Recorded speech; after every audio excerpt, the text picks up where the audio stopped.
Hello and welcome back to Down the Slope. I think it's been a few weeks since I hosted. I might be entirely wrong, but did I host last week? No, I wasn't on last week. There's only 2 years this week. It's been a while since it's just the 2 years, way back since the early days. Greg, how you doing?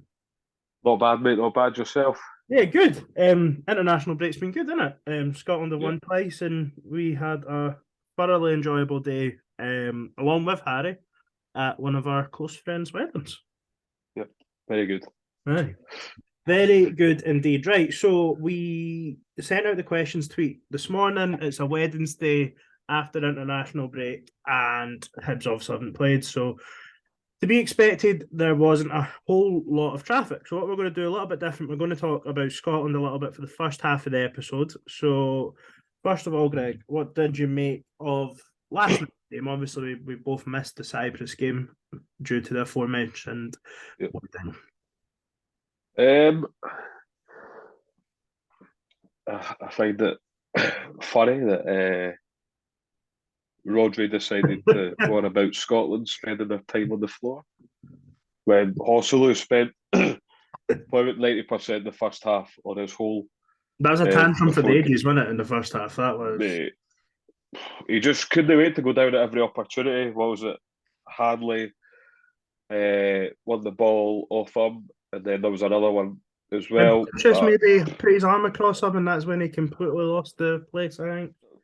I Thing mean, is, I obviously, mean, yellow card. That's. you want to make a team like Spain uncomfortable when you play them. I didn't see anything wrong with what Scotland done. They were aggressive. They pretty much tried to play on the front foot. I think the only stat that didn't go in Scotland's favour was the possession, but Yeah, I I mean, don't mind having 25% possession and winning 2-0 against Spain. it's easy to say, oh, Scotland were aggressive, Scotland were this, Scotland were that. Scotland created more chances. Yeah, Like, so Spain, I would obviously they hit the bar, which was good chance. And they had another header, I think, that flashed over the bar, and one that they went straight. also had one straight Angus gun. Aye, So but like you look at the goals Scotland scored. Ryan Christie had a good chance that he sort of created for himself with that drive and yeah, run. Lyndon Dykes had a good chance at the end of the first half. Like, I thought Scotland more than merited the win last night, and yeah, that reaction from the Spanish camp has been interesting. I don't know if they're under a lot of pressure in Spain after like a sort of disappointing World Cup yeah. campaign, but in terms of qualifiers, I think that was only they'd only lost two qualifiers since 2006, one in the World Cup and one in the Euros. So, no, strange, real strange. I thought Spain were bad though. We were comfy. Scotland were good. Scotland were Yeah, real. I don't think Scotland were in any real pressure at times, maybe towards the end of the first half. Poacher, so Hanley, thought everyone done their job very well.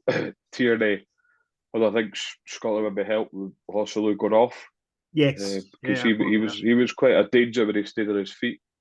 Um, Was Carval came on he and at Newcastle? Was that? yeah, Yeah, is that? so Carvajal came on and Tierney absolutely ripped him for ass paper for the second goal. Yeah, and obviously, was it Gavi that came on, and Callum McGregor, having put in a 90-minute shift, absolutely breezed past them in the 90th. That was phenomenal.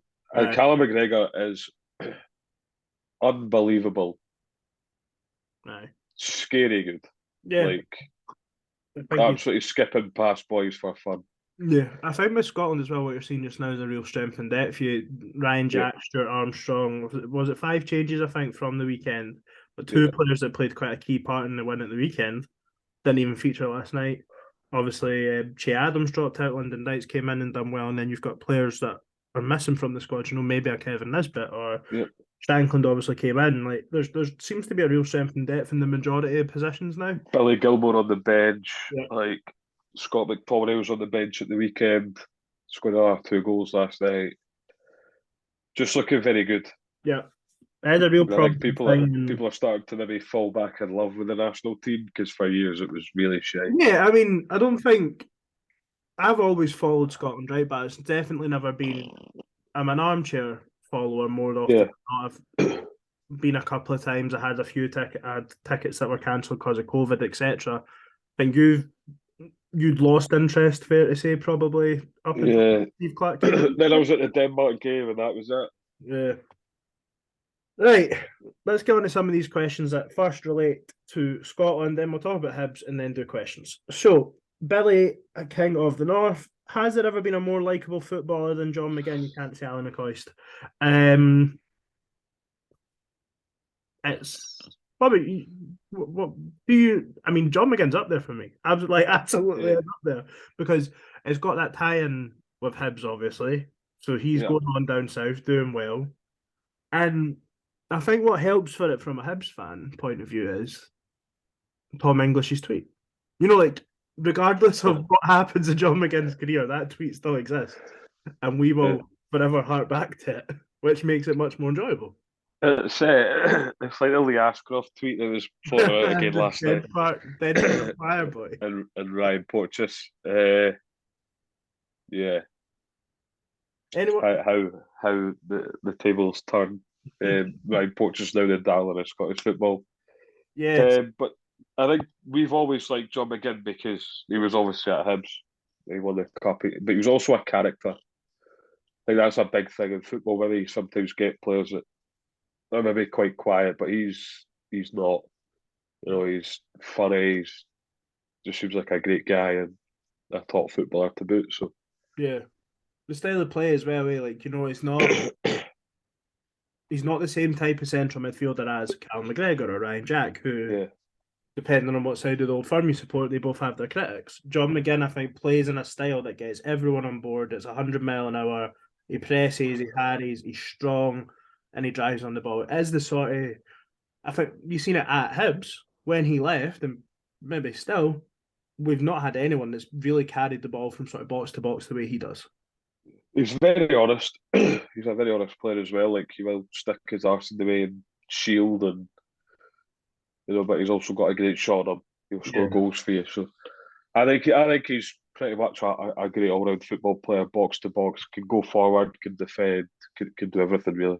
Yeah, I heard a stat the other day. It was on the terrace, and they were saying that John McGinn is now only 2 goals short of Scotland for what all the goals he scored for Hibs, which is I think he scored 16 for Scotland. And I think Uh, what surprised me the most with that was that he scored 18 goals for us. yeah. Seems a bit high. It Uh, always seems like he is scoring for Scotland like every time. he's got But a real habit nah. of scoring sort of doubles against shite. Well, no shite, but you know what I mean. Like he seems to get in. Austria. He scores. He scores in the games that you can stat pad a little bit like Harry Kane has for England. Yeah. I mean, there's people. I mean, that's a total other subject, but a goal's a goal at the end of the day. Right, fast. Absolutely. What's the worst fictional crime that Ryan Porteous hasn't committed? Ooh. Hasn't committed.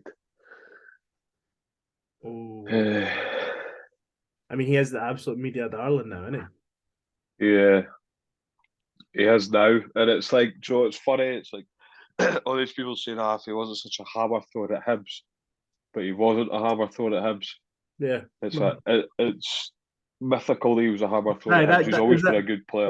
that's his Like, mythical crime, being a hammer thrower that's just a thug and aggressive. Because you know it's, what? it's like what we said about John.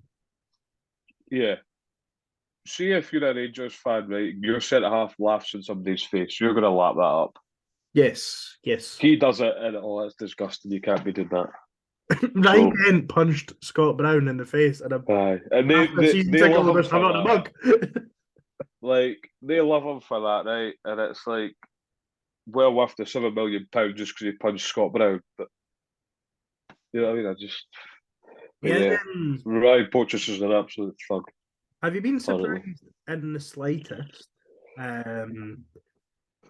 with how he's taken international football? Obviously, had his game against Ukraine when he was still at us, and in 2 games, 3 caps, 3 clean sheets. No, not surprised. You see it, but you seen it at Hibs. You know, sometimes he would have his off games, but I think he was maybe looking for a move at that point. But Mm. I think you can't have a fault his ability as a defender first and foremost, and going forward as well. Good range of passer on him, and he is aggressive, but he's aggressive in all the right ways.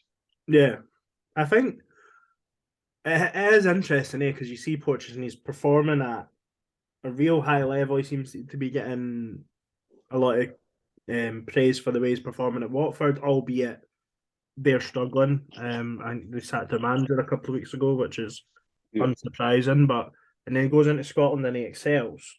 But then also since he's left Hibs, have got so much better in defence. yeah. I mean, the agenda's absolutely flipped Yeah, because he's he's not a Hibs, so he's not a player anymore. He's not a thug anymore. He's a bomb. On really.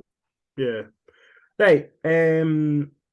Where next Scotland question. So this one's coming from John McIntosh. On a scale of 1 to 10, how much do we each enjoy international breaks Yeah, / watching this Scotland team?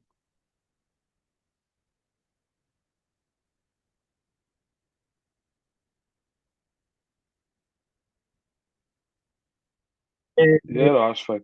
Right, apologies for whatever if there's been any poor sound or whatever there in the last few minutes. We probably are just going to keep it in because we keep this as raw as possible. Greg, John McIntosh, on a scale of 1 to 10, how much do you each enjoy international breaks and watching this Scotland team? I was playing 8 Hmm. a few years ago. It was probably like a 1. I think, yeah, international breaks are shite Yeah, because a lot of the time the games aren't on a Saturday. Like that's sort of, and obviously I would it's a different kind of support in it for your national team versus your club. But yeah, when Scotland are good, they're good, and I know that. But that's to the same point that sometimes you're crying out for an international break if Hibs are playing really shite. Like, yeah. like it is. But I do think this I Scotland team in particular are playing well and they're think enjoyable to watch. international breaks are definitely dependent on result, though. Yeah, of course they are. I You mean, get if we were beat off Cyprus and beat off Spain, it'd be shite. right. Even if we beat Cyprus the way we did, it wasn't the most Yeah, dominant to perform. It was dominant, but like maybe flattered Scotland a little bit. And then you go and maybe get the expected defeat that you get by yeah. Spain. The attitude is entirely different, but ultimately, as Liam says, points are all that matter. Exactly. And when you get the performances, even better. I think that might be us on the Scotland questions. Yes, it is. Right, so we're moving on to the Highways. Back in action at Easter Road on Saturday at 3 o'clock. Motherwell, Greg, we obviously played them in January. That was the game that sort of kick-started a really good run of form. It came on Yeah. the back of a really poor result in the derby. Since then, Motherwell have changed manager. What do we expect to see from us and from their position on Saturday? They changed their manager, and I was probably a bit surprised who they went for, but it's absolutely worked out for them. Yeah, Their form's been has improved. Obviously, the last game against Rangers, they were in defeat, but I thought they were quite good in that game actually. Up yeah, until the point where Rangers went maybe 3-1 or 3-2 up or something. I thought after that they sort of strolled it, but I think I don't think Motherwell's style's changed under Kettlewell. I think it's probably pretty similar. You know, try and make the game quite stuffy and just hammer throws at the back really. But yeah. I think people talk about their new manager bounce and stuff, but yeah, Motherwell were really bad. Like I thought they were away. Like on Dundee night they're struggling, but I thought Motherwell were done. And he's come in and obviously won 3 of his first 4, and then obviously lost to Rangers. But I do think it'll be a more difficult game yeah, now than it had Stevie Hamill still been in charge. But definitely. Hibs for me are still going to win this game of football as far as I'm concerned. I think it's a game we should be looking to win. Yeah, We're talking about just there about international breaks. Motherwell probably didn't want that international break to come, albeit they just lost to Rangers. They probably wanted to keep going, yeah, and then maybe we'll be talking about momentum because I know there's a question around that sort of with Hibs, but maybe it is a good time to play them because they were just going sort of Wednesday, Saturday, and ticking over well. So I expect Hibs to get back to winning ways on Saturday. Yeah, Kevin Nisbet, obviously, I do as well. I think that so well, going on about Motherwell, they're good form, but we've also been in good form. yeah, Obviously, we've played the old firm. We've picked up no points, unfortunately, but I thought maybe not against Rangers, but against Celtic, the performance was there. You could see what we're trying to do at Celtic Park. And look, I know it was ended up a 3-1 defeat, but ultimately you went down to 10 men, probably unfairly. yeah, And you've also stayed in the game for a long, long time, which against Celtic, even with 11 men, is very difficult, as we found out this season. So, but look, I think that we need to take confidence from the performance almost. It's not really a phrase I like using that, well, we played well, but I think we do. I think we have definitely turned a corner. I think you can see that what we're doing now is we're playing with more fluidity. We're playing a bit more aggressive in going forward. So we just need to keep doing all the fundamentals right against Motherwell. And look, we need to be looking up. I think we don't need. We should be looking back. We should be looking at yeah, Aberdeen and Hearts and say, look, let's catch them and let's put the pressure on them, because the more games that we win, the more pressure goes on them. Obviously, Hearts looked like they had an unassailable 10-point gap, but clawed it back, right back. It's 5 points now. Aberdeen are obviously in the mix as well, so absolutely need to be looking to chase and to catch these teams and get third.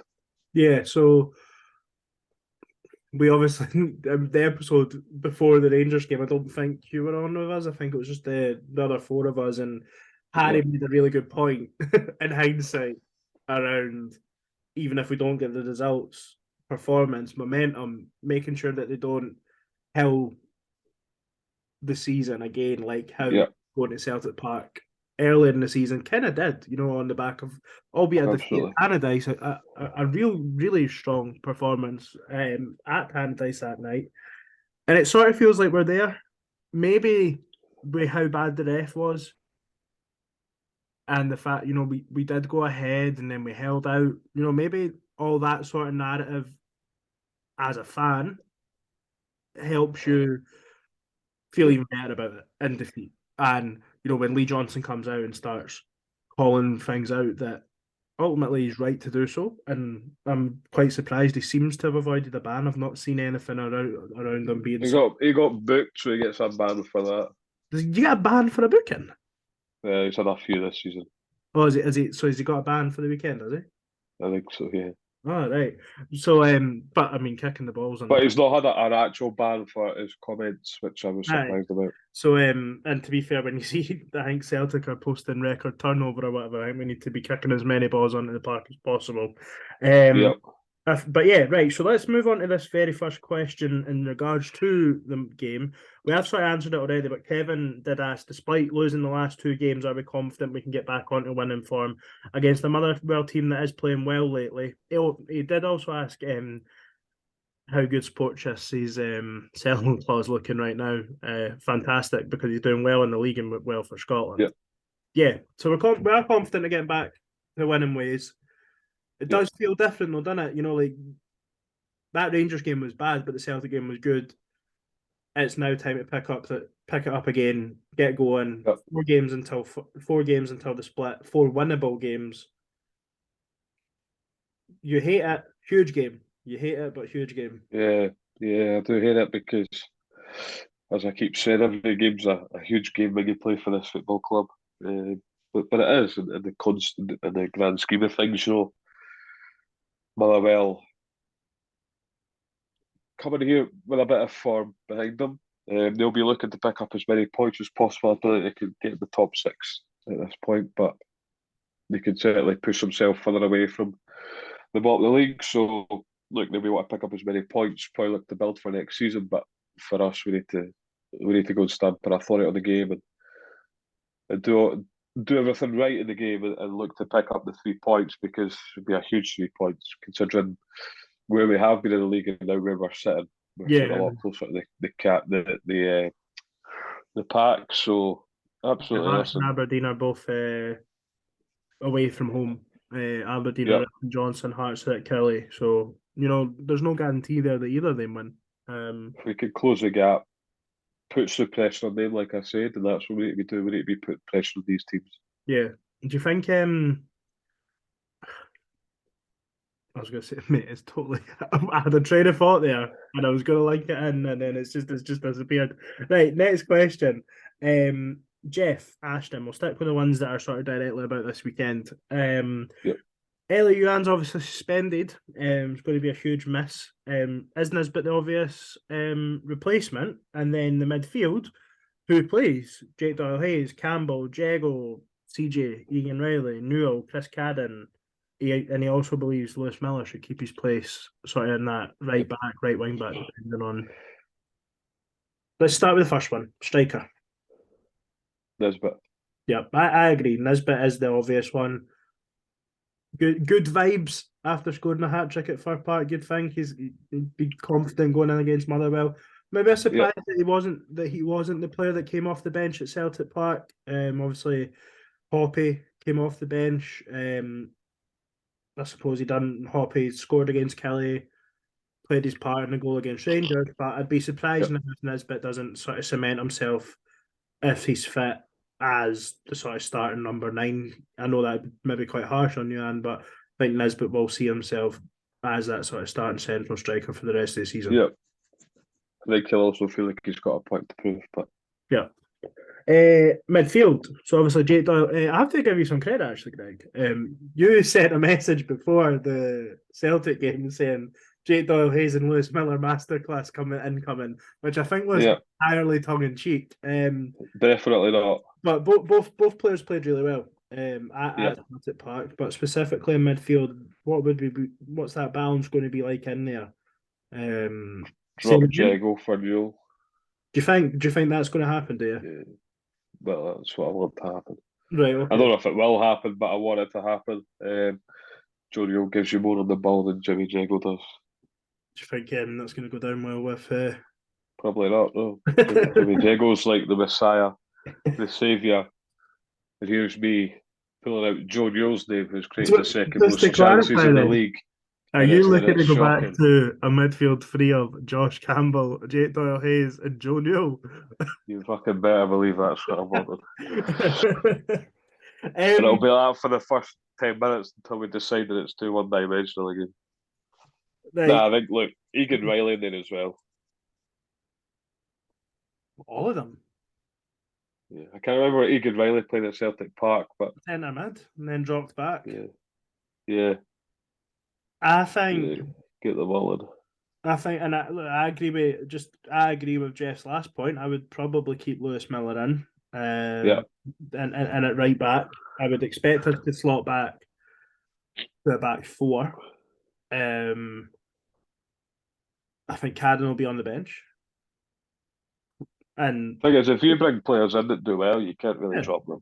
And then I think the midfield. I think Egan Riley might drop out. I think one of Egan Riley or Jago will drop out, and I think it'll be Jake Doyle-Hayes, one of them with Josh Campbell. I think Joe Newell will stay on the bench, and then obviously you'll see a little bit more happening in the final third. Nisbet in for Youan. Ewan Henderson comes back in because obviously he played on the right hand side a few times, and there will obviously be a hole to fill on the left as well. So I think there'll be quite a few changes from Celtic Park because Celtic Park ultimately was a very defensive lineup, and I think we all expect Hibs to be on the front foot at the weekend. I would agree. I think I do quite like the dynamic between Egan Riley and Doyle-Hayes. It's also good class get to talk about lineups and formations because Liam's not on. It's also class having options in midfield again. Aye. But formations. Probably looking at it too much in Football Manager, so I don't want to bore everyone on here. But I do expect quite a few changes. I think some enforced, obviously, and some just horses for courses, innit? Like you're just simply not going to play the same team against Motherwell at home that you do at Celtic Park. Right, next up, famous Edinburgh hybrid. Greg, this is an interesting one. Would you rather Hibs paid 3 million in a transfer fee and say 10 grand a week in wages, Yeah. or you loaned a player at 30 grand a week? No, you'd want to buy them Yeah. without a doubt. Yeah. Definitely. It's not Right. even close. What sort of player are you getting for £3 million that's accepting 10 Uh, a week? Probably not a very good one. Men have really dug their heels in over Bacchus or something. Yeah, or Mark O'Hara. Yeah, I think. Look, if you can get someone for £3 million and pay them 10 grand a week, then it's probably very Yeah. up and down form you would find. But I don't really like loan signings. No. However, It we're doing works. It very well works out of this. sometimes, and obviously Egan Riley, Will Fish, Ellie Youan, Kukurevich, blah blah blah. Yeah, but I would rather have a player contracted to the club. Yeah, no, absolutely. And that takes us nicely into John Ptolemy's question. Do you think that with our squad fully fitted, no one out, next season, if we keep the same squad, could we challenge for the Cups? He says the same squad. So the difficulty there is we've just listed off 6 players potentially there that are all on loan. Yeah. I think only one of them we hold the option. Might be Yeah. wrong, but so does he mean? Look, if you've got this exact Hibs squad that you've got right now, fully fit for an entirety of a season, yes, you can compete, but not to the point where you can compete with Celtic and Rangers. No. Like, so yes, you can look. Hibs always compete in the cups. This season has been a real outlier. Dreadful. Like in the cups, a real outlier. That really doesn't happen. I think it's something like only the third time in 15 years we've not been to one semi-final. So challenge for the cups, I think, is realistic regardless. I think for me, I would take winning a cup over any league position pretty much other than relegation every season. And I've made that clear.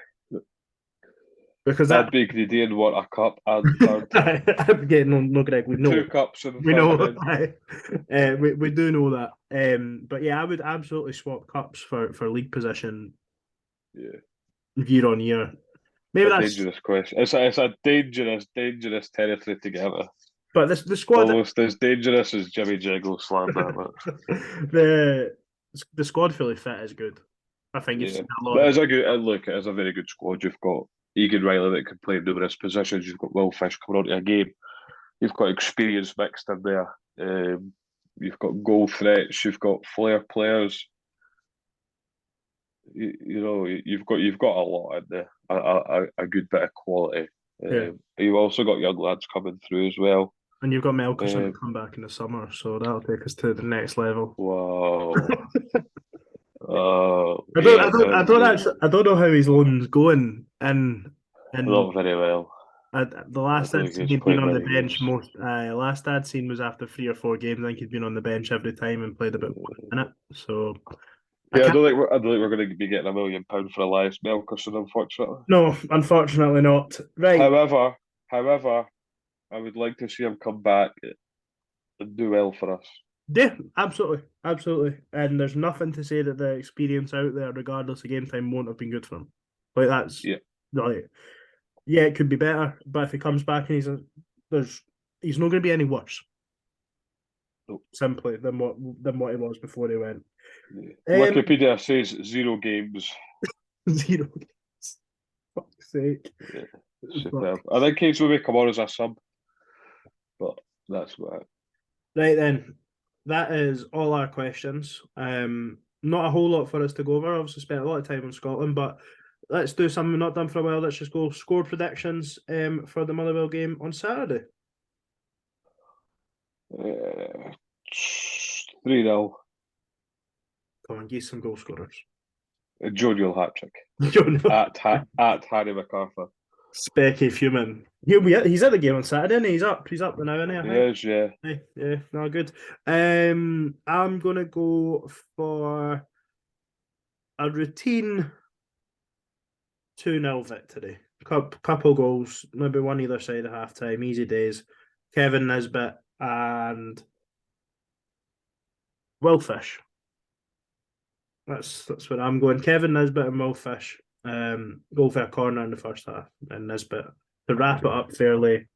60, 70 minutes. Easy days. Just like Scotland against Spain. Never in doubt. Absolutely never in doubt. Well, look, we will be back next Monday. I am making it. It's happening. We're not going to be fanning about and waiting until Wednesdays and Thursdays. We'll be back next Monday. We'll have the Motherwell game to have a look back on. We'll be looking ahead to